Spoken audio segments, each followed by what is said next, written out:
need to hear this story. It all began on a crisp autumn morning when the town school bus driver, Mrs. Thompson, made her usual rounds to pick up the children. As she approached the first stop, she noticed that little Emily, a bright-eyed, freckle-faced girl, who was always the first one waiting at the bus stop, was missing. Mrs. Thompson's initial concern turned into panic as she continued her route and discovered that several other children were also mysteriously absent. By the time she reached the school, it was clear that something was terribly wrong. The news of the missing children spread like wildfire throughout Willowbrook.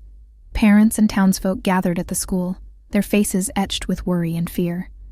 The town's sheriff, a weathered but determined man named Sheriff Reynolds, immediately launched an investigation. He questioned teachers, parents, and anyone who might have had contact with the missing children.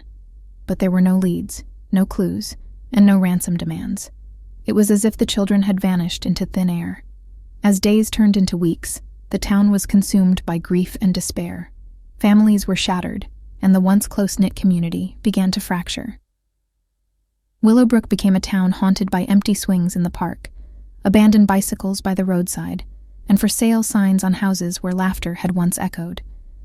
In the midst of the turmoil, two unlikely friends emerged as the town's last hope. Sarah, a bookish teenager with a keen interest in mysteries, and Jake, a quiet but observant boy known for his love of nature, decided to take matters into their own hands. They believed that the key to solving the mystery lay in the dense woods that bordered the town, a place where the missing children used to play. Equipped with flashlights, maps, and a determination to bring their friends home, Sarah and Jake ventured into the forest one moonlit night. The woods were an eerie, silent place, filled with tall trees that seemed to whisper secrets and shadows that danced menacingly.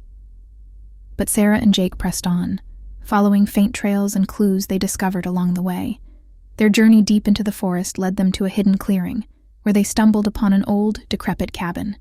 The cabin's windows were shattered, and its door hung precariously on a single rusty hinge. Fear gripped their hearts as they cautiously entered the cabin, unsure of what they might find. Inside, they made a shocking discovery. Torn and tattered clothes belonging to the missing children were strewn about the floor. It was clear that the cabin had been used as a hideout.